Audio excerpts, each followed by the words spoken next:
Second world war जो Adolf Hitler की Nazi army के पोलैंड पर इन्वेजन से 1939 में स्टार्ट हुआ, वो अगस्त 1945 में जापान पर एटम बम गिरने से और जापान को सरेंडर करने से ख़त्म हुआ। लेकिन आखिर ऐसा क्या था जो जापान को वॉर में खींच लाया, और आखिर कैसे इस बॉम्ब को बना करके जापान की रीढ़ की हड्डी को तोड़ा गया, जानते हैं इस एक वीडियो में। सितंबर 1939 में हिटलर ने पोलैंड इन्वेजन करना स्टार्ट कर दिया, जिससे गुस्से में आकर के ग्रेट ब्रिटेन और फ्रांस ने जर्मनी पर वॉर डिक्लेयर कर दिया। जापानियों का वर्ल्ड वॉर 2 में आने का मकसद एक्सिस पावर को हेल्प करना नहीं था, बल्कि Japanese South East Asian empire को स्टेब्लिश करना चाहते थे, जिसके लिए वो काफी पहले से प्लानिंग कर रहे थे। जापानीज ने series of offensives allied power के खिलाफ ईस्ट और साउथ ईस्ट एशिया में लॉन्च कर दिया, जिसमें वो साइमल्टेनियस अटैक किया करते। British Hong Kong, Thailand, British Malaya, Dutch East Indies, Wake Island, Gilbert Island, Philippines इस अटैक के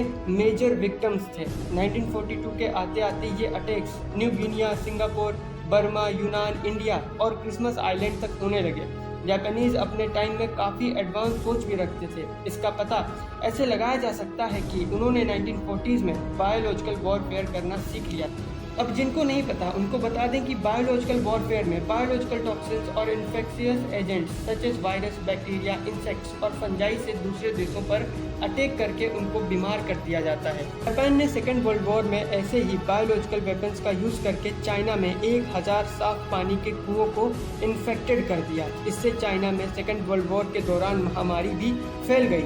जापानीज इन्वेजन के दौरान जापान ने कईयों को सरेंडर भी करवाया। 15 फ़रवरी 1942 में माल्या के 50,000 और इंडिया के 40,000 सोल्जर्स ने जापानीज आर्मी के सामने सरेंडर कर दिया। लेकिन जंग अभी खत्म नहीं हुई थी। एक तरफ जापानीज वर्ल्ड वॉर में कहर बरसा रहे थे, तो दूसरी ओर यूएस को लगातार जर्मन्स के न्यूक्लियर टेक्नोलॉजी की प्रोग्रेस सता रही थी। जर्मन्स 1930 से ही न्यूक्लियर एनर्जी बेस्ड वेपन्स पर रिसर्च कर रहे थे।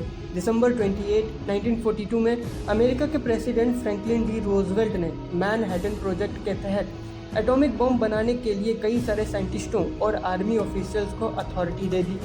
न्यू मैक्सिको के लॉस एमोलोस में एटॉम बम बनाने का काम थियोरेटिकल फिजिसिस्ट रॉबर्ट ओपेनहाइमर के अंडर स्टार्ट हो गया।